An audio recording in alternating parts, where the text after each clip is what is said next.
पास आए, दूरियां फिर भी कम ना हुईं, एक अधूरी सी हमारी कहानी रही। टीवी स्क्रीन पर किसी इंडियन मूवी का आखिरी जज्बाती सीन चल रहा था और पूरे कमरे में अनाबिया की सिसकियां गूंज रही थीं। वो सोफे पर दोनों पैर ऊपर रखे मुकम्मल तौर पर इस दुखी मंजर में डूबी हुई थी। पास ही टिश्यू का एक डब्बा रखा हुआ था। बुरहान और दुर्रे शहवार टीवी लाउंज का दरवाज़ा खोलकर अंदर दाखिल हुए। अनाबिया को उनकी आमद की बिल्कुल भी खबर नहीं हो सकी। वो तो उस वक्त हीरो की मौत और हीरोइन के गम में निढाल थी और पूरा घर जानता था कि वो इस मामले में कितनी जज्बाती और हसास है। इस वजह से उसकी बाकी कज़न्स उसका खूब मजाक उड़ाती हैं और वो चाहकर भी अपनी बेजा हसासियत से पीछा नहीं छुड़ा सकी थी। ये क्या हो रहा है यहाँ? बुरहान के सर्द लहजे पर वो एक लम्हे को सटपट आ गई। उसकी गोद में रखा रिमोट कंट्रोल कारपेट पर जा गिरा, जिसे बुरहान ने जल्दी से उठाकर टीवी स्क्रीन को ऑफ किया। उन्हें इस किस्म की मूवीज सख्त कोफ्त में मुब्तला करती थी। अस्सलामु अलैकुम, उसने बौखलाकर उन्हें सलाम किया। दुर्रे शहवार के चेहरे पर एक महफूज होती मुस्कुराहट थी।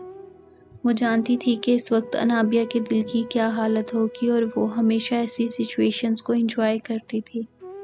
ये क्या ड्रामा चल रहा था यहाँ? आखिर तुम किस दिन हकीकत की दुनिया में जीना सीखोगी? उन्होंने बेरहमाना अंदाज में उसे झाड़ा। मुझसे ज़्यादा हकीकत पसंद कम अज़ कम मीर हाउस में कोई और लड़की नहीं हो सकती। अनाबिया खुद को संभाल चुकी थी। उसके तलख लहजे ने बुरहान और दुर्रे शहवार दोनों को ही चौंका दिया। मतलब क्या है तुम्हारा इस बात से? उसकी तेवरी के बल गहरे हुए। मतलब? और वो भी आप पूछ रहे हैं? अनाबिया का तंज उन्हें सुलगा गया। हाँ, मैं ही पूछ रहा हूँ। उनकी गहरी सर्द बर्फीली नजरें अनाबिया की कुव्वत बर्दाश्त का इम्तिहान ले रही थी, लेकिन वो आजकल ज़माने की आंखों में आंखें डालने का हुनर सीख रही थी, इसलिए अपने कदमों पर मजबूती से डटी रही। आप ना ही पूछें तो बेहतर होगा, क्योंकि जिस दिन अनाबिया खाकान की ज़ुबान खुल गई, उसके बाद आने वाला तूफान मीर हाउस की दरो दीवार को हिला कर रख देगा। वो इस दफ़ा अपने पुरएतमाद अंदाज से बुरहान के साथ साथ दुर्रे शहवार के भी छक्के छुड़ा गई थी। तब्दीली का ये मौसम बड़ी तेज़ी से आया था। ये तुम किस लहजे में बात कर रही हो मुझसे? वो जैसे ही लाउंज से निकलने लगी, बुरहान ने बिला इरादा गुस्से से उसका बाजू पकड़ा। अनाबिया के चेहरे पर एक तमस्खराना मुस्कुराहट दौड़ गई। दुर्रे शहवार का दिल दहल गया। बस चंद मिनटों में ही ज़ब्त खो दिया। मेरा भी तो हौसला देखें, इतने सालों से बर्दाश्त कर रही हूँ। वो एक झटके से अपना बाजू छुड़ाकर गुस्से से सीढ़ियों की तरफ बढ़ गई। इसे क्या हुआ है? दुर्रे शहवार ने हैरानगी से अपने भाई की तरफ देखा। दिमाग खराब हो गया है। छोटी बहन के सामने इसका रवैया उन्हें बहुत इंसल्टिंग लगा। मैं पूछती हूँ उससे। दुर्रे शहवार तेजी से सीढ़ियाँ चढ़कर उसके कमरे की तरफ गई। दरवाज़ा खुला हुआ था। सामने तूबा आयरन स्टैंड पर अपना कोई सूट प्रेस कर रही थी। उसे देखकर वो बेताबी से उसकी जानिब बढ़ी। थैंक्स गॉड तुम आ गईं। कसम से पूरे घर में अजीब सी वहशत और उदासी का राज था। हम सब लोग बहुत मिस कर रहे थे तुम्हें। तूबा से गले मिलते हुए भी उसकी नज़रें अनाबिया को तलाश कर रही थी। तूबा ने जल्द ही उसकी बेचैनी को भांप लिया। किसे तलाश कर रही हो? बिया कहाँ है? दुर्रे शहवार का जुमला अभी मुंह में ही था। अनाबिया वॉशरूम से निकली और उसने हाथ में पकड़ा टॉवल कुर्सी पर उछाला। उसकी आंखों से छलकता गुलाबीपन दोनों को ही पावर करवा गया कि वो अंदर रो कर आई है। बिया क्या हुआ आपको? दुर्रे शहवार ने हल्का सा झिझक कर पूछा तो तूबा भी फिक्रमंद हुई। कुछ नहीं, और तुम जाओ यहाँ से।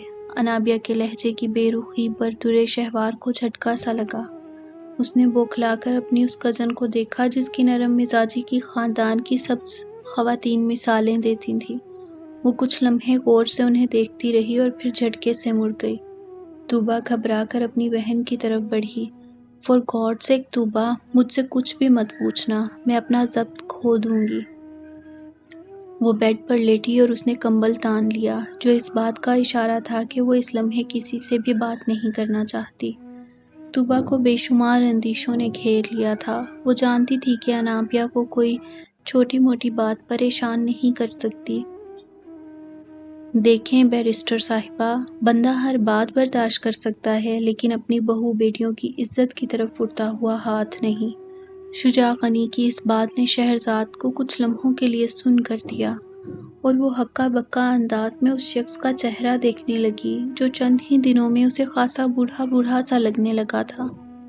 وہ اس وقت ارتضیٰ حیدر کی مدد سے شجاع غنی کے نئے گھر پہنچ چکی تھی۔ اس کی پریس کانفرنس کے بعد اس کے گھر کا پتہ تلاش کرنا اتنا بھی مشکل نہیں رہا تھا، تبھی تو چند ہی گھنٹوں کے بعد وہ اس کی بیٹھک میں موجود تھی۔ آپ خود بتائیں، جب گھر کی خواتین کی عزت پر حرف آنے لگے تو ایک غیرت مند بندہ کیا کرے؟ ان کا تماشا بنوائے یا سچائی کا ساتھ دے؟ شجاع غنی کے منہ سے نکلنے والے اس جملے نے اسے لاجواب کر دیا تھا۔